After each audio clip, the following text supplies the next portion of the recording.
우리 인사 한번 하실까요? 좌우로. 새해 복 많이 받으세요.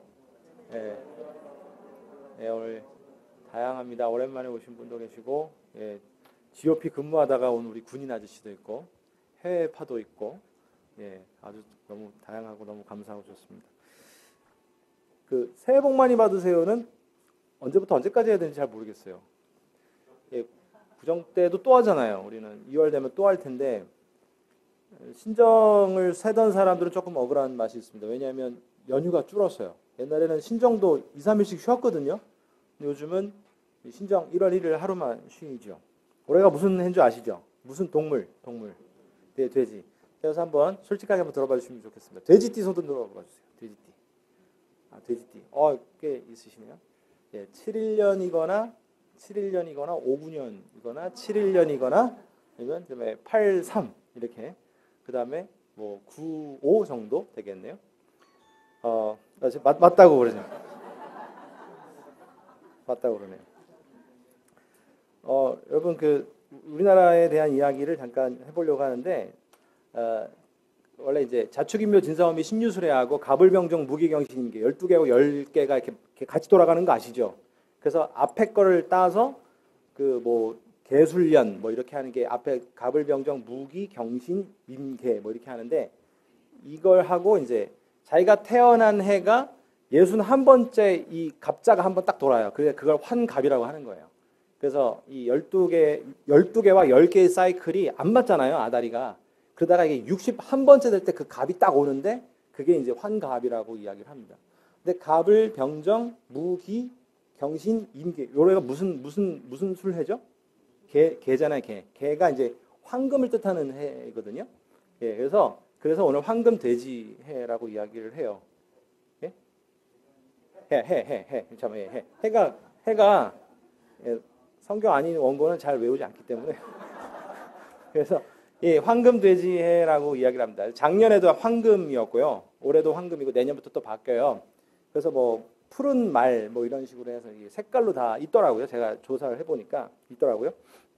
근데 그쪽에 뭐 관심이 있는 건 아닌데 그런데 여러분 그 우리나라가 참 재미난 게 한국에 엄청나게 IT가 발달해서 핸드폰 다 들고 다니잖아요. 다 들고 다니고 미신은 안 믿을 것 같은데도 불구하고 우리나라 참 재미난 게 이 돼지띠를 굉장히 성경에서 엄밀히 얘기하면 돼지는 그 좀 영적으로 안 좋은 동물이거든요. 부정한 동물이라서 돼지띠를 우리가 꿈을 꿨다라고 하는 거는 사실 아침에 일어나서 당장 회개를 해야 돼요. 복권을 사는 게 아니라 말씀에 아주 안 좋은 동물 중에 대표적인 게 돼지띠이기 때문에 그렇게 해야 됩니다. 어떤 사람이 돼지 2마리를 꿈을 꿨죠. 그래가지고 너무 좋아서 복권을 산데도 안 되고 또 다른 뭐 연금 뭐 그걸 뭐 이렇게 긁어서 하는 것도 안 되고 그나마 어디 시험 본 것도 떨어지고 그래가지고 나중에 열받아가지고 입맛도 없고 해서 집에 가서 너구리나 먹어야 되겠다고 해서 탁 봉지를 뜯었더니 다시마가 2개가 나와서 이게 다시마 때문에 꾼 꿈이구나 이렇게 하는 사람도 있는데 이 돼지는 사실상 영적으로는 좋지 않은데 세상에선 돼지만큼 우리나라는 돼지가 굉장히 길한 동물이거든요. 그런데 여러분 실제로 제가 통계를 보니까 재미나게 이게 신문에서 제가 통계를 낸 게 아니라 안 믿는 사람도 이렇게 얘기를 한 게 뭐냐면 지금 현재 그 연도별로 지금 2017년 현재 몇 년생부터 몇 년생까지 통계를 냈을 때 가장 인구 분포가 제일 많은 사람들이 누구냐면 1971년생들이에요. 돼지띠예요, 돼지띠. 그러니까 돼지띠 때는 엄청나게 애를 낳는 거예요. 그런데 우리나라에서 특히 여자들에게 기가 세다, 팔자가 세다 그래서 터부되는 띠가 뭔지 아시죠? 말띠입니다, 말띠. 인구 통계를 냈는데 제일 조금 인구 형성을 하고 있는 게 1990년생 말띠들이에요. 더 놀라운 사실은 여러분 유전학적으로 전 세계가 인간이라고 하는 동물학적 개념으로 봤을 때 아들과 딸을 생산하는 확률이 딸이 100이 태어날 때 아들이 105명이 태어나는 게 맞거든요. 이게 확률적으로 그렇답니다. 인간은 다 뭐 종족을 떠나서 인간은 그렇더라고요. 그래서 하는데 여러분 기록을 세운 게 1990년 말띠가 태어날 때 여자아이가 100명 태어날 때 남자아이가 116명이 태어났어요. 이 기록은 아직도 못 깨는 거예요. 여러분 이게 자연적으로 된 것 같아요? 낙태한 거예요.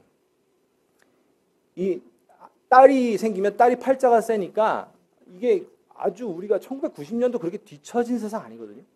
그런데도 불구하고 확실히 그때 평균 105명이어야 되는 남자애들이 110명. 그러니까 남자애들이 많이 태어난 게 아니라 그만큼 여자가 줄어버리는 바람에 남자애들이 많이 이렇게 태어나게 된 것이죠.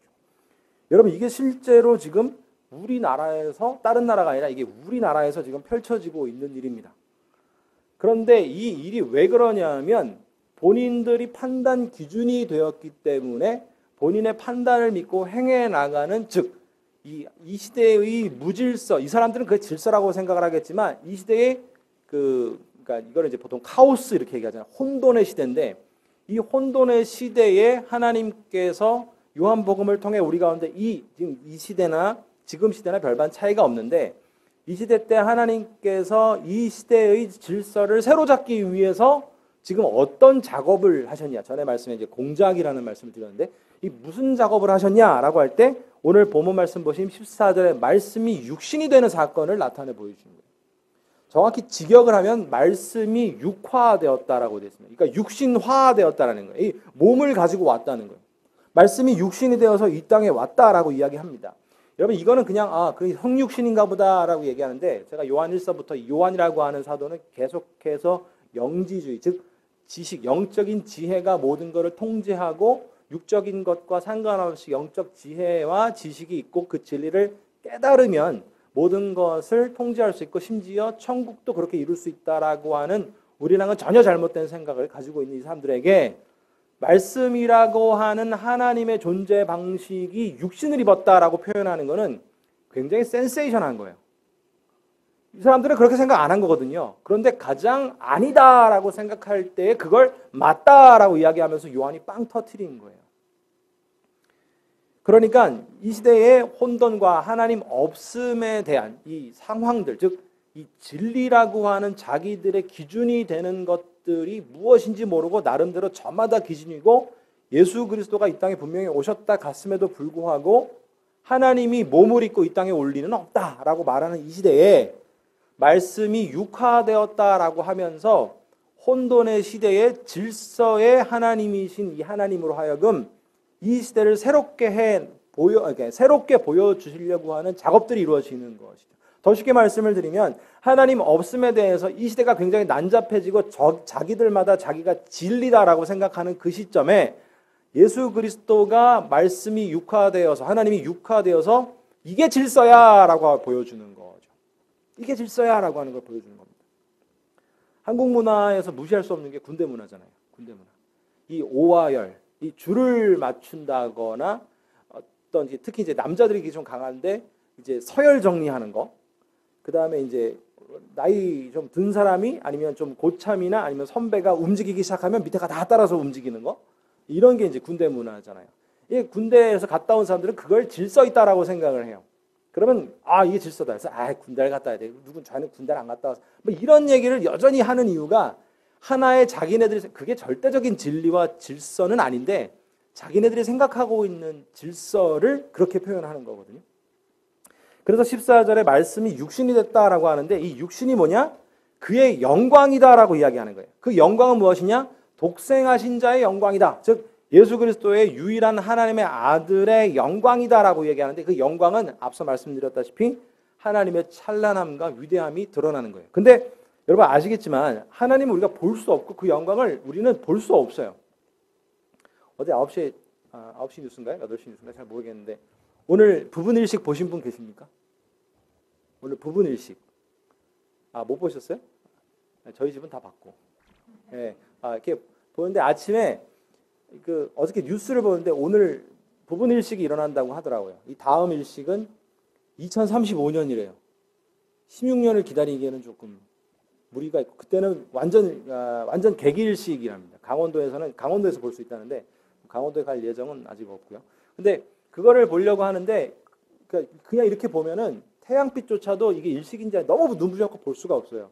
그리고 셀로판지 같은 걸 이렇게 선글라스 같은 걸 하나 봤더니 안 보여요. 선글라스 2개 끼니까 정확하게 그 한 조각 이렇게 누가 한 입 확 베어 먹은 것처럼 애플 마크에서 한 입 확 베어 먹은 것처럼 태양이 이렇게 나가 있더라고요. 가려져 있더라고요. 그러니까 그렇게 태양조차 하나님이 만든 피조물이잖아요. 근데 그 피조물의 영광도 우리가 제대로 못 보는데 그걸 만든 분은 우린 당연히 못 보는 거죠. 그런데 못 보니까 보이게끔 오신 거예요.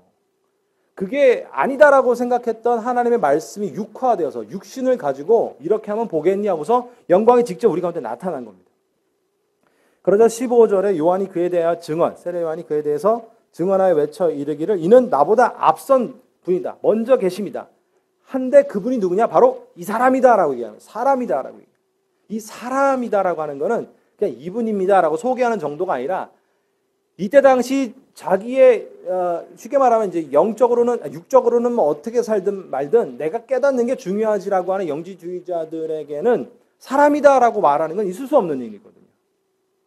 아니 우리가 그냥 내가 깨닫고 뭐 내가 그냥 신앙생활 좀 하면 되지 뭘 그게 이런 어떤 우리 사람으로 와서 우리한테까지 이렇게 할 필요가 있어? 그게 가능이나 하기나 해? 내가 아는 게 중요한 거지라고 하는 사람들에게 그 이상의 존재를 보여주는 예수 그리스도의 육화 사건이 나타난 거예요. 그게 이 사람이다라고 얘기하는 거죠.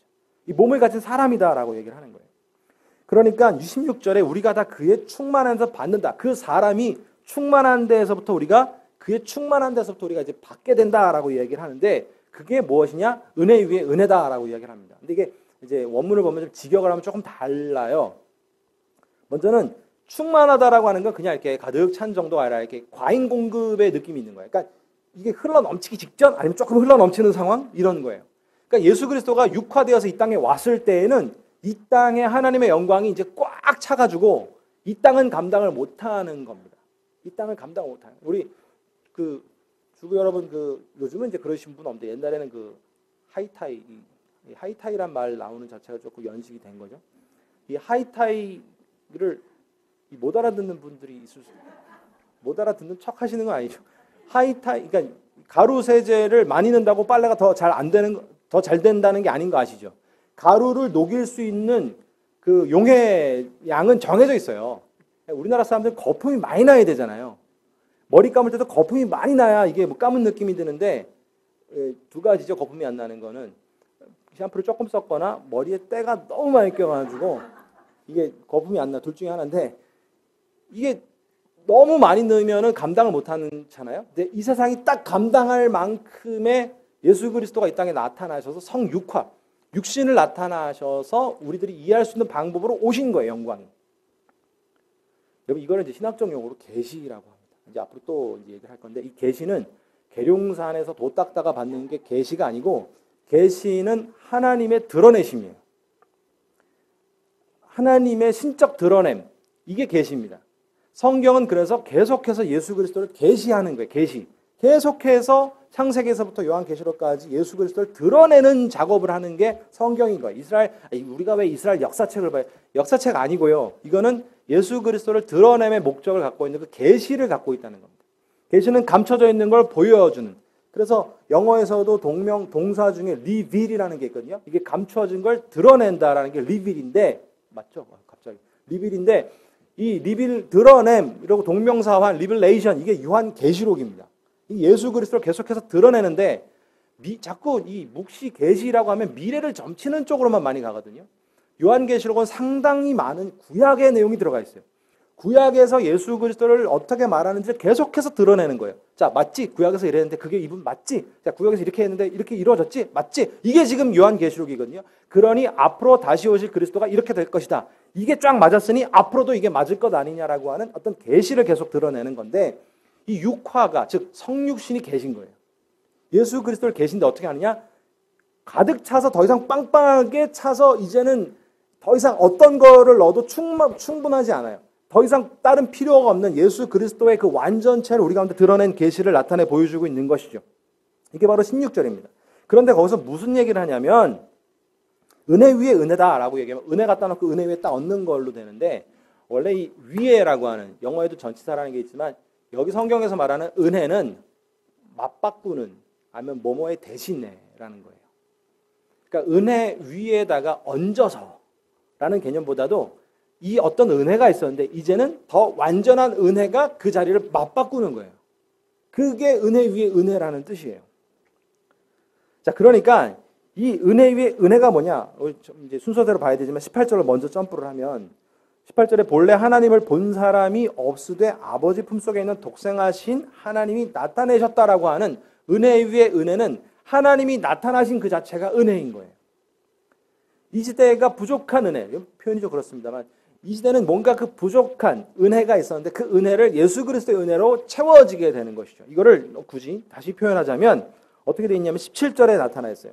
율법은 모세로 말미암아 주어진 것이고 은혜와 진리는 예수 그리스도로 말미암은 것이다. 자, 더 쉽게 말씀을 드리면 율법은 모세로부터 된 것이고 은혜와 진리는 예수 그리스도로부터 된 것이다. 예수 그리스도로 의해서 된 것이다. 모세에 의해서 율법이 완성된 것. 이렇게 이제 얘기를 할 수 있죠. 근데 이제 이게 대꾸법이니까 이 두 문장이 같이 평행으로 가는 거예요. 율법은 모세에게서 은혜와 진리는 예수 그리스도께서. 이게 같은 상황으로 지금 가고 있는 건데 율법이라 그러면 우리는 좀 일단 마음에 힘듦이 좀 생기고 두 번째는 관심이 조금 없어요. 율법은 구약에 끝난 거고 예수 그리스도로 한 방에 다 끝났지 이런 생각들을 좀 하죠. 그런데 여러분 율법이 은혜인 거예요. 율법은 은혜예요. 여러분 하나님이 돌판에다가 써줬는데 그게 은혜가 아닐 수 있나요? 은혜예요. 그런데 그게 어떤 면에서 기능적 은혜를 하고 있느냐? 죄를 몰랐던 우리에게 돌판을 새겨주심으로써 그게 죄인 줄 알게 되는 것이죠. 그게 알게 되는 것이죠. 제가 어떤 기준, 어떤 단체에 들어가면 그 기준을 알게 되어야 그 단체에 들어가서 실수하지 않지 않습니까? 학교 들어가면 학교 교칙이 있는 거고 또 뭐 군대 가면 또 군법을 따라야 되는 거고 직장에 가면 직장이 있고 또 교회도 나름대로 그 교회마다 이 교육자실 세계도요 교회마다 조금 분위기가 달라서 그런 게 있어요. 참 이 오늘 천기를 누설을 해야 되는지 잘 모르겠습니다만 어디를 가면 목사 안수를 몇 년째 받았냐 몇 년 차냐로 가는 경우가 있고 어떤 교회는 자대짬이라는 게 있어요. 아무리 제가 10년 차 목사여도 그 교회 먼저 온 사람이 먼저 선임인 역할하는 그런 교회가 있었는데 모르셨죠? 아 그래요? 네, 그게 이제 제가 지금 천기를 누설을 한 거. 아무튼 그 다 규칙들이 있거든요. 그 규칙에 의해서 다 가는 것이죠. 이 율법을 통해서 우리가 어떻게 하나님 앞에 가야 될지를 받았어요. 그런데 정작 율법을 받아보니까 이게 돼요, 안 돼요? 안 되잖아요. 율법이 너무 어려워요. 그 은혜로 주어졌지만 그 은혜는 그 은혜 자체로 기능적 역할을 사람에게 충분히 해내지 못했는데 왜 그러냐? 짜잔하고 나타날 후발자이신 예수 그리스도의 물론 창조 때부터 같이 계셨지만 그 율법을 먼저 주어지고 나중에 그 은혜를 완성시키시면서 이 은혜가 이 예수 그리스도가 얼만큼 우리 가운데 은혜이냐라고 하는 것을 나타내 보여주려고 하는 예수 그리스도의 등장에 초점이 맞춰져 있는 것이죠. 그런데 여러분 은혜와 진리라고 하는 말을 합니다. 뭐 은혜와 진리 교회라는 그 여길 따서 교회를 세운 데도 있지만 은혜와 진리는 예수 그리스도. 여러분 은혜는요 이 하나님의 존재 방식이에요. 하나님은 우리 가운데 기본적으로 은혜를 베푸시는 것을 통해 존재하시는 것이죠. 이게 하나님의 존재 방식입니다. 부모가 있는 이유는 자녀들에 대해서 아가페적 사랑을 하나님같이 할 수 없지만 부모만이 할 수 있는 사랑들이 있잖아요. 그 사랑을 통해서 자녀를 무작정 헌신하잖아요. 일정 기간 동안 우리가 헌신을 합니다. 그게 어떤 부모의 존재 방식인 거죠. 놔놓고 PC방에 가서 게임에서 애가 죽을 때까지 모르는 이건 사실 그 부모의 존재 방식은 아닌 것이죠. 하나님의 존재 방식은 이 땅에 벌 주기 위함이 아니라 이 땅의 아들 예수 그리스도를 통해서 자신의 백성을 구원시키기 위해 이 땅에 오신 분이거든요. 그러다 보니까 더 이상 하나님 앞에 이 사람들이 이 질서를 지키지 못하고 자기가 하나님 없이 됨, 더 바꿔서 쉽게 말하면 내가 하나님이고 내 중심적 사고방식으로 살다 보니까 거기에 대한 혼동이 오는 거죠. 혼돈이 오는 거죠. 혼돈.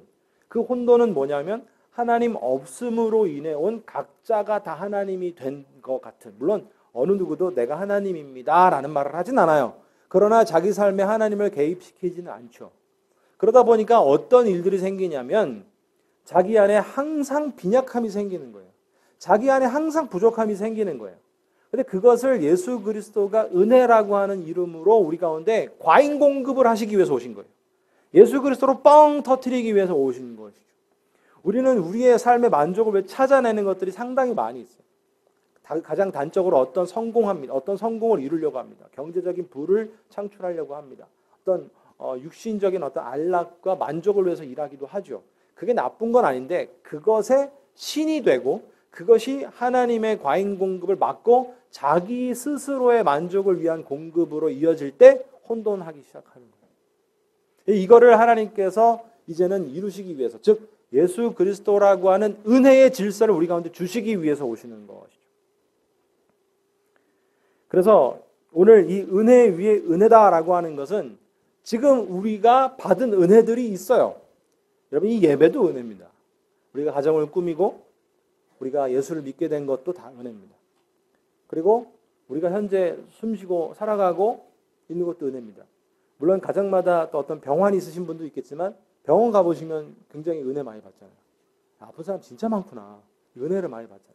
그리고 어떤 구조인지 잘 모르겠지만 환자가 많아서 그런 거겠지만 내 생각엔 당장 진찰해 줄 수 있을 것 같은데 2달 뒤에 오라 그러고 뭐 밀려 있다 그러고 이게 얼마나 많은지 막 중환 환자도 수술 끝나면 막 2박 3일, 3박 4일 만에 퇴원시키고 막 이런 일들이 있거든요. 그러니까 우리가 건강하게 살아가는 것도 다 은혜잖아요. 은혜입니다. 그런데 그 은혜를 완성시키기 위해서는 그리스도의 은혜가 부어져야 함을 지금 오늘 이야기하고 있는 거예요. 그래서 여러분, 은혜는 존재 방식이지만 여기서 오늘 말씀에서 이야기하는 진리는, 즉 은혜는 하나님의 존재 방식으로 있지만 은혜와 진리다라고 얘기하죠. 진리. 이 진리는 하나님께서 우리 가운데 기준을 주신 거예요. 너에게 있어서 진리는 무엇이냐? 이게 그리스도가 진리가 되지 않을 때에는 우리 가운데 어떤 것도 은혜로 작용할 수가 없습니다. 우리에게 있어서 우리를 충만하게 채우는 것은 우리가 이미 알고 있던, 누리고 있던 이 삶을 예수 그리스도로 완성시키는 것이 우리 가운데 얹어진 은혜 위에 은혜인 것입니다. 그런데 여러분, 우리는 하나님의 그 에덴 동산 이후로 우리 가운데 자동적인 죄성에 의한 본능이 생긴 게 뭐냐면 시간만 나면 우리는 죄로 흘러가나요? 선으로 흘러가나요? 우리는 죄로 흘러가는 거예요. 죄로 흘러가는 것이죠. 가끔은 깜짝깜짝 놀랄 때가 있어요. 제가 생각할 때 제가 생각한 것보다 더 끔찍하고 나쁜 생각들을 할 때가 있더라고요. 야, 근데 생각을 통제를 못 하잖아요, 사람은. 야, 근데 내가 어떻게 이런 생각을 할 수가 있지? 이런 생각을 합니다. 여러분, 우리가 이게 죄성으로부터 시작됐기 때문에 그런 어떤 죄악된 일들이 우리 안에서 계속해서 떠오르고 있는 것이죠. 오늘 다시 한번 본문 말씀에서는 벗어나지만 본래 18절에 본래 하나님을 본 사람이 없으되 아버지의 품속에 있는 독생하신 하나님이 나타내셨다. 이 얘기는 본래 우리는 하나님을 볼 수 없었는데 볼 수 없기 때문에 우리를 보게 하신 것이 아니고 우리에게 볼 수 있도록 예수 그리스도가 우리 가운데 오신 거예요. 이게 여러분 은혜인 겁니다. 은혜는 여러분 원래 이제 많이 들어보셨잖아요. 안 가르쳐드려도 아는 단어가 있는데 카리스마라고 들어보셨죠? 카리스마. 이렇게 하면 오늘 가질 수 있을 거라 생각했어. 이 최민수 이렇게 눈을 이렇게 찡그렸으면 우리는 그거를 카리스마했다라고 얘기를 하는데 원래 카리스마나 카리스나 똑같은 말이에요. 이게 은혜란 뜻이에요. 이걸 영어 성경에서는 보통 그레이스로 번역하기보다는 기프트로 번역할 때가 훨씬 많습니다. 선물, 하나님께서 우리 가운데 주신 거예요. 예수 그리스도를 여러분 우리 가운데 선물로 주셨다라고 하는 것은 굉장한 신학적 동기가 부여되는데 그게 뭐냐면 누구도 줄 수 있거나 흔하게 구하거나 아니면 받아서 가치가 없는 것은 선물이 될 수가 없어요. 그런데 그리스도는 그리스도 자신을 우리 가운데 선물로 주신 거예요. 여러분, 성경에 대한 논란은 뭐 동서고금을 막론하고 또 잊을만 하면 나타나고 잊을만 하면 나타납니다. 여러분한테 돈을 엄청나게 드릴 테니까 성경 66권을 무슨 거짓말을 써도 좋으니까 써보라 그러면 쓰실 수 있겠어요? 66권? 근데 대충 앞뒤가 맞아야 돼요. 앞뒤가 맞아야 돼요. 누가 쓸 수 있겠습니까? 더 놀라운 사실은 물론 제 말은 아닙니다. 극동방송에서 한번 예전에 나온 말인데 이사야서 66권이 거의 예언이거든요.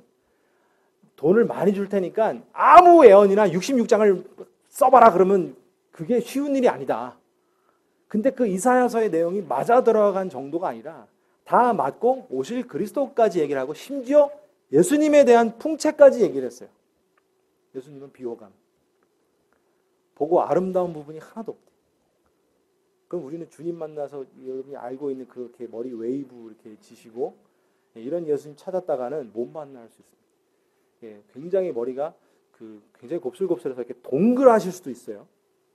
피부도 이렇게 백인처럼 이렇게 뭐 옛날에 나사렛 예수 뭐 이렇게 영화 보면 꼭 멋있는 분들 예수님, 그리고 심지어 막 복근도 가끔 있는 예수님이 십자가에 달리셨는데 복근이 쫙 활배근이 막 잡히신 그런 분인데 너무 여린 순 같아서 마른 풀뿌리 같다 그랬어요. 툭 치면 쓱 쓰러지. 그러니까 그 풍채에 십자가를 감당하지 못하여서 골고다에서 그렇게 쓰러진 게 아닐까. 그런 생각도 합니다만, 이렇게 이야기를 해놓은 그 말씀이 우리 가운데 주어졌다라고 하는 것은 선물이 아닐 수가 없어요. 제 친구들, 안 믿는 친구들하고 만나기 시작하면 백날 설명을 해도 안 믿어요. 아무리 설명을 해도 안 믿어요. 그런데 설명을 대충 했는데도 불구하고, 아니면 그냥 기도 시간에 예배 드리다가 찬송 부르다가 예수 만나는 경우가 있거든요. 여러분, 그건 무엇으로 우리가 설명을 할 수 있겠습니까? 사람은 원래 하나님을 찾아갈 수 있도록 하나님이 그렇게 지어놨어요. 여러분, 잠깐의 젊을 동안에 세상이 좋아서 흥청망청 살고 세상의 쾌락으로 따라갈 수 있지만 계속해서 그렇게 사는 사람을 보신 적 있나요? 없습니다. 마지막 때는 뉘우치거나 자기의 삶을 후회하거나 뭔가의 절대자, 아니면 최소한 반대라도 생각을 해요. 신이 계시다면 이럴 수 있겠는가?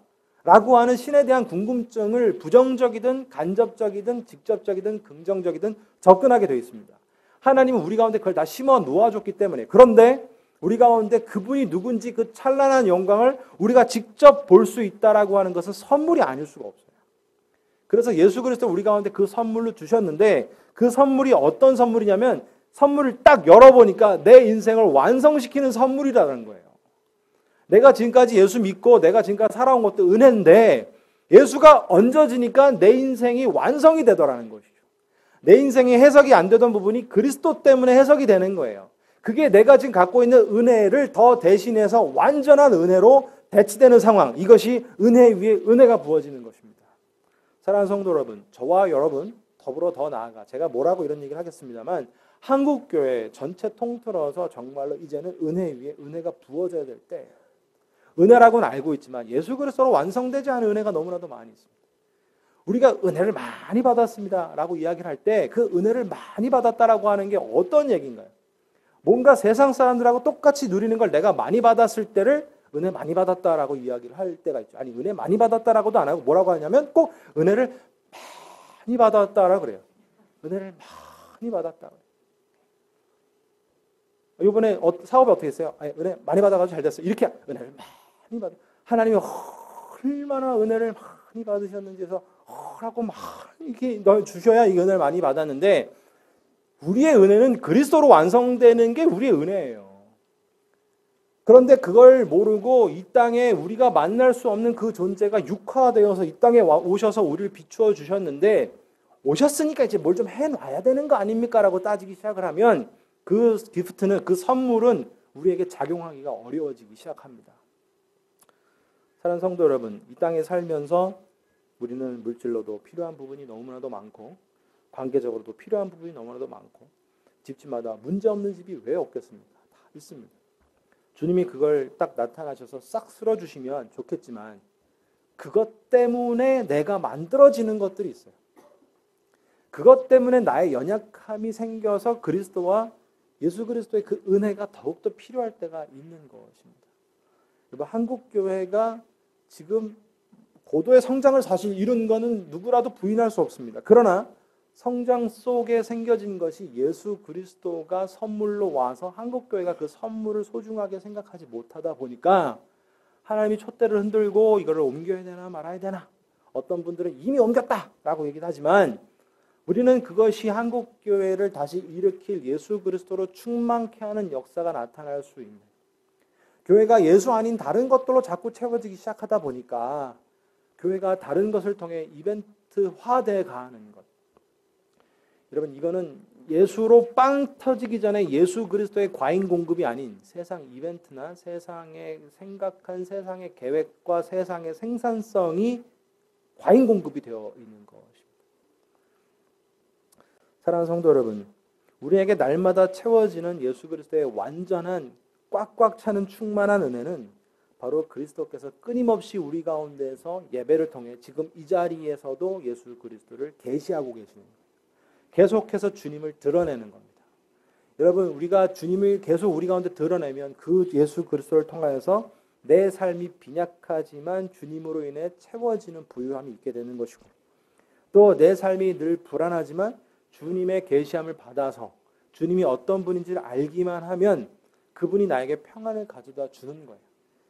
이렇게 나를 사랑하셔서 이 땅에 오셨는데 나를 내버려 둘 수가 있겠는가? 내가 도무지 가까이 오지 못하는 죄악된 존재가 되니까 육화가 되셔서 이 땅에 오신 분이 나의 슬픔을 과연 모를 수가 있겠는가? 내가 이렇게 어렵고 힘든 것을 나를 사랑하셔서 십자가까지 달리신 그분이 과연 그대로 이 슬픔을 모른 채, 이 어려움을 모른 채 내버려 둘 것인가? 이것이 아닌 그분의 나의 채워짐을 기대하고 나아가는, 물론 그 어떤 기다림의 시간이 내가 생각하는 어떤 길이와는 다를 수는 있겠죠. 그러나 궁극적으로 주님이 우리 가운데 채워지는 그 은혜와 평강이 저와 여러분 위에, 그 은혜 위에 은혜로라 하는 은혜가 나타날 수 있기를 주님의 이름으로 축원합니다. 여전히 우리 가운데 이 말씀 예배가 중요한 것은요, 계속해서 끊임없이 예수 그리스도가 이 시간에도 계시되고 있기 때문입니다. 사랑하는 성도 여러분, 모든 요구를, 우리 인간적인 모든 필요하다라고 생각하는 그 요구들을 덮어버리는 그 큰 은혜가 오직 예수 그리스도와 그 성령의 은혜로 말미암아 하나님의 역사가 올 한 해 2019년도 저와 여러분 은혜 위에 은혜로, 나에게 이미 받았던 은혜가 더 충만하고 완전한 은혜로 저와 여러분의 인생을 만들어 가실 수 있기를, 한국교회를 만들어 가실 수 있기를 예수 그리스도의 이름으로 축원합니다.